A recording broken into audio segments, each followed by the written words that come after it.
زیری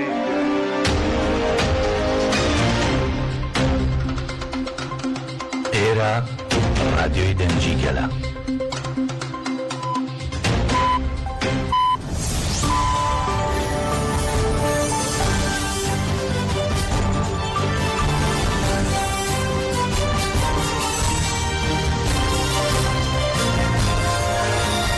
ئەم کاتتان باش بیسەرانی هێژال لا ناوەندی هەواڵەکانی رادیۆ دەنگیگەل بە یارمەتیاوکارانم گەشتی هەواڵەکانی ئەمڕۆ هەینی 24 کانونی دووەمی 2025دان پێشکەش دەکەین.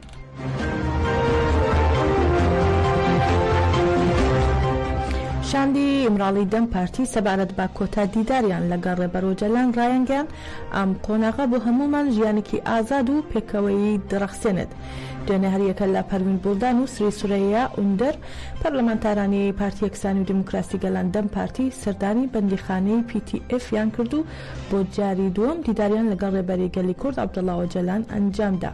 دیدارەکە ماوەی 4 کاتژمێری خایاند و شاندی ئیمراڵی پاش ئەوە سەبارەت بە دیدارەکان ڕاگەیاندراوێکی نووسراویان بڵاو کردەوە و دەقی ڕاگەیاندراوەکە بەم شێوەیە. وەک لێژنەی ئیمراڵی دەم پارتی لا 22 کانونی دووەمی 2025 لا دوورگەی ئیمراڵی چاوپێکەوتنمان لەگەڵ بەڕێز ئۆجەلان ئەنجامدا و لا کۆبوونەوەکەدا بەڕێز ئۆجەلان سەرخۆشی لە خانەوادەی ئەو کەسانە کرد کە لە ئاگرە بە ئازارەکەی بۆڵ و گیانیان لەدەستدا و هیوای زوو چاکبوونەوەی بۆ برینداران خواست. لێژنەکەمان زانیاری پێویستی دەربارەی چاوپێکەوتنەکانمان با بەڕێز ئۆجەلان دا و تێکۆشانی بەڕێز ئۆجەلان بۆ ئەم قۆناغە بەردەوامە و دوای تەواوبوونی ئامادەکاری پەیوەندیدار بەم بابەتە بەیاننامەی پێویست بۆ ڕایگشتی کۆمەلگا بڵاو دەکرێتەوە. وەک لێژنە بەردەوام دەبین لە تێکۆشان و پەیوەندیەکانمان و هەر کاتێک پێشکەوتن ڕووبدات ڕایگشتی کۆمەلگا ئاگادار دەکەینەوە. هەروەها لە ڕاگەاندراوەکەدا نووسراوە ئەم قۆناغە بۆ هەموو کەس و بۆ هەمومان ژیانێکی ئازاد و پێکەوەی دەڕەخسێنێت و با هیوای بەدیهاتنی ئەم ئامانجە هیوای بەشداری بە نرخ لە هەموو سێکتەرەکانی کۆمەلگا دەکەین.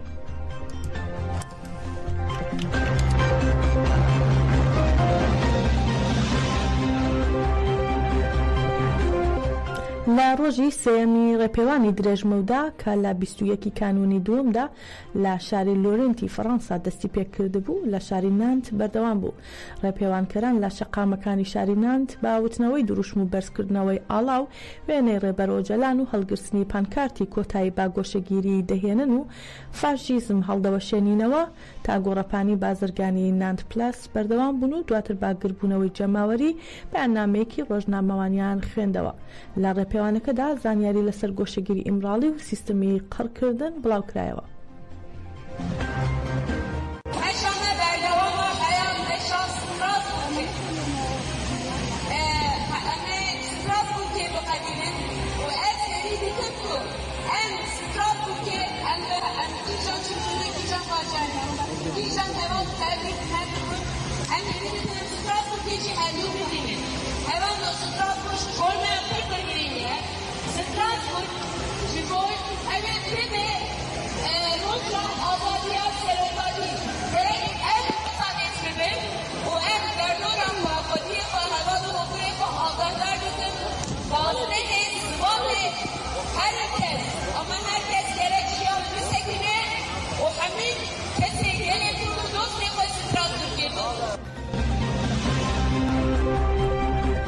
لە شاری منبەجی داگیرکراو لە ئەنجامی تەقینەوەی ئۆتۆمۆبیلێکدا 3 کەس گیانیان لەدەستدا و 5 دیکەش بریندار بوون. لە ناوەندی شاری منبەج کە لەلایەن دەوڵەتی داگیرکەری تورک و گروپە چەتەکانیەوە داگیرکراوە ئۆتۆمۆبیلێک تەقیوەتەوە و ڕوانگەی سووری بۆ مافەکانی مرۆڤیش ڕایگەاندووە. لە منبەج ئۆتۆمۆبیلێک تەقیوەتەوە و بە گوێرەی زانیاریە سەرەتایەکان لە ئەنجامی تەقینەوەکەدا 3 کەس گیانیان لەدەستداوە و 5 کەسی دیکەش بریندار بوون.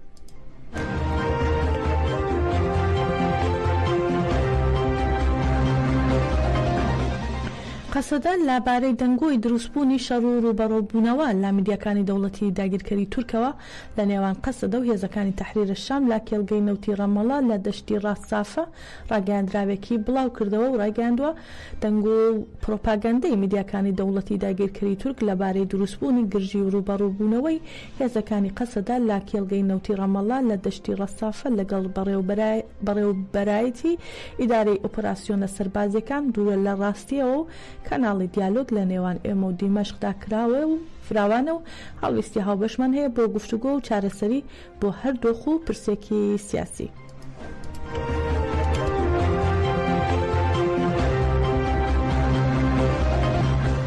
کۆمەڵێک لاژنانی کوردی باکوور و ڕۆژهەڵاتی سووریا سەبارەت بە دۆخی سووریا و ئایندەی گەلی کورد لە سووریا لە ناوەندی شاری قامیشلو بەیاننامەیەکیان بڵاو کردەوە و دەستپێشخەریەکیان ڕاگەیاند. لە ڕاگەیاندنی دەستپێشخەریەکەدا ئەو ژنانەی کە لە بوارەکانی سیاسی کۆمەڵایەتی و دیپلۆماسیدا چالاکانە لە خەباتدان بەشدار بوون. ژنان لە بەیاننامەکەیاندا هۆکاری دامەزراندنی دەستپێشخەریەکە بەها بنەڕەتیەکان ڕەگەز و ئامانجەکانی کارکردنیان ڕاگەیاند و داوایان لا ژنانی باکوور و ڕۆژهەڵاتی سووریا کرد پارێزگاری لە بەهانەتەوەیەکان و ناسنامەی خۆیان بکەن و ڕاشێنگیان دەبێت ژنان لە بنیادنانی سووریایەکی دیموکراتیک یەکسان خواز و فرەچەشندا ڕۆڵی چالاکیان هەبێت. هەروەها لە کۆتاییشدا ئەندامانی کۆمیتەکە داوایان لا ژنانی کورد کرد بەشداری کارەکانی دەستپێشخەریەکان ببن.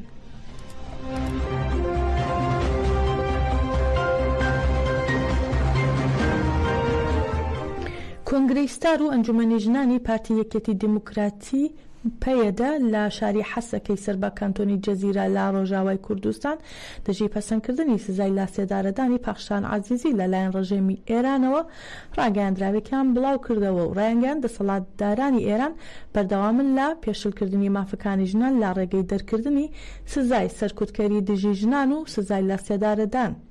هەروە ئاماژە بەوەش دەکەن داوا لە وڵاتان و کۆمەڵگەی نێودەوڵەتی و ڕێکخراوەکانی مافی مرۆڤ و داکۆکی کارانی مافی ژنان دەکەین هەنگاوی بەپەلە بنێن بۆ ڕاگررتنی سزای لا سێدارەدانی پەخشان عەزیزی و چالاکوانانی دیکەی مافەکانی ژنان.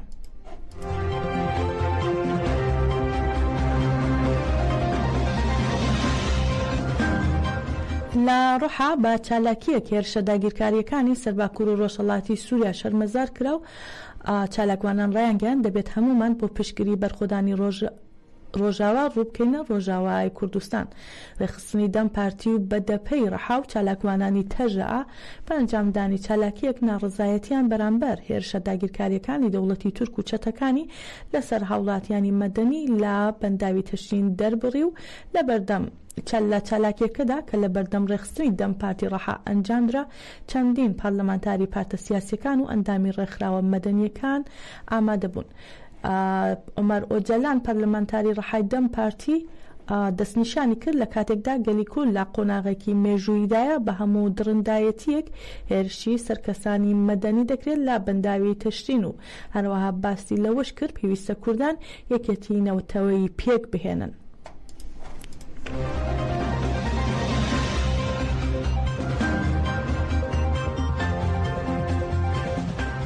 لە مێردین با پێشنگایەتی تەفگەری ژنانی ئازاد تەژە لە دژی هێرشەکانی دەوڵەتی تورک و چەتەکانی بە بەشداری ژمارەیەکی زۆری لە ژنان و پەرلەمانتاران چالاکیەک ساز کرا و چەماوەری گەلی ژنان ڕاگەیاندراوێکیان خوێندەوە.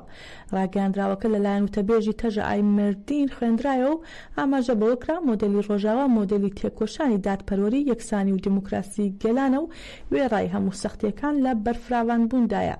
هەل لە چالاکیەکەدا پەرلەمانتاری دەم پارتی مێردین بێریتان گۆنەش قسەی کرد و سڵاوی لە بەرخۆدانی تشرین کرد.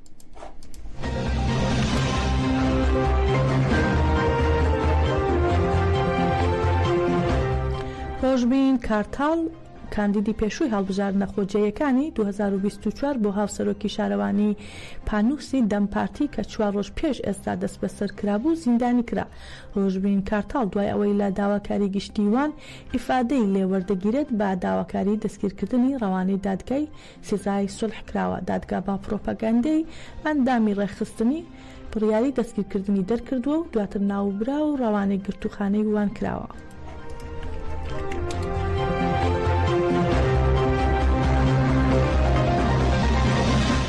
ئەیوب عەنەبی چاودێری سیاسی سەبارەت بە دروستکردنی ئاستەنگ بۆ گەیاندنی هاوکاری بە ڕۆژاوای کوردستان لە دەواازەی فیشخابور لەلایەنی پەدەکەوە بە ڕووی ڕۆژاوای کوردستاندا ڕێگەیان لە دوانی وڵاتانی زیلهێز دەواازەیەکی جوانی بە ڕووی کووردا کردوێتەوە بە تایبەت لە ڕۆژاوای کوردستان و دەڵێت کارێکی نامرۆڤانەیە کاتێک کوردانی ڕۆژاوا لە بارودۆخێکی تایبەتدان ئێمە نەچین بەدەمیانەوە و دەرگاکانیان لەسەر دابخین.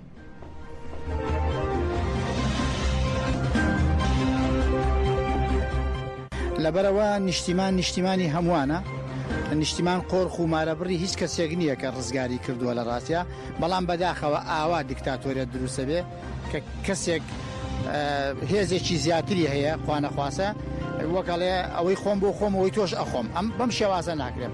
حاڵی کوردانی ڕۆژ ئاوا لە ڕاستە ئێستاچێ بە حکمیەوەی قسە و باز لە میدیاکانەوە ئەکرێت یا لە شاشەکانەوە ئەبینرێت، بەڕاستیەوە کارێکی نامرۆڤانە و ناموسڵمانانەیە کاتێک تۆ دراوسەیەکت لێ ئەقەومێنە ڕێی بەدەمیەوە بە پێچەوانەوە دەرگای لەسەر داخیت ئەوەی تر دەرونیان فشاری بخەیتە سەر. لە سەردەمی خۆمەوە هەتاوەکو ئێستا 4-5 جار خەڵکی کوردستانی خۆمان ئاوارەی وڵاتانی ئێران و تورکیا بوون لە ڕاستە. هەرە پرسم بەڕاستی ئەوان مامەڵەیان چۆن بوو بایەمە ژوابین، خۆوان هەموو دەرگای خێر و خۆشی و دەرگای ئاوەدانی و دەرگای کۆمەچی و هاوکاریان بۆ کردینەوە لە ڕاستە. یعنی ئێمە خاڵی هاوبەشمان کورد بوون، نیشتیمان بوون، یعنی لە دوای لەنگەرگرتنی کەشتیەکەی حەزرەتی نوحەوە لە شاخی جوودی تر کۆمەلگای ئینسانیەت، کۆمەلگای مرۆڤایەتی لە نیشتیمانی کوردانەوە دەست پێکە، کەواتەمە خاڵێکی جەوهەری جوانە تۆ بێ ئیشی لەسەر بکەیت.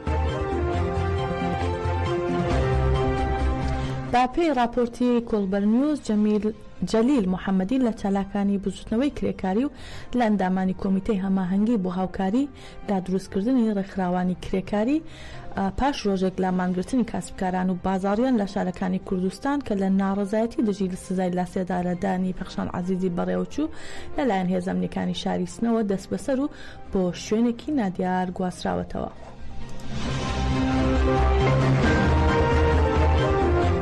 هەروەها لە سەقزیش نەریمان ڕەندی و میلاد ڕەندی دوو هاوڵاتی خەڵکی شاری سەقز لەلایەن هێزەمنیەکانی شاری سەقزەوە دەست بەسەر و بۆ شوێنێکی نادیار گواستراونەتەوە. بە پێی زانیاریەکان هێزەمنیەکان بەبێ بڕیاری دادوەر ئەم هاوڵاتیانەیان دەست بەسەر کردووە.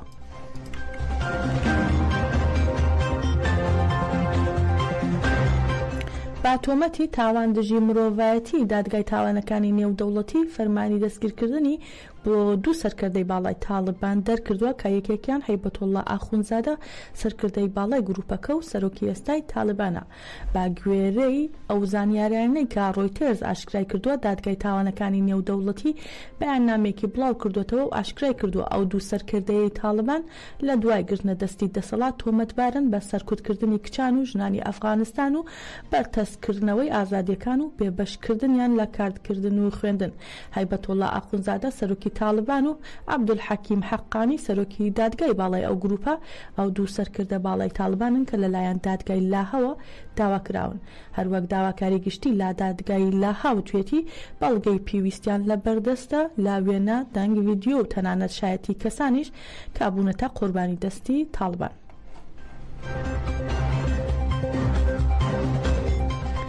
گەشتی هەواڵەکانی ئەم کاتژمێرەمان پێشکەشکردن هەرشاد بن.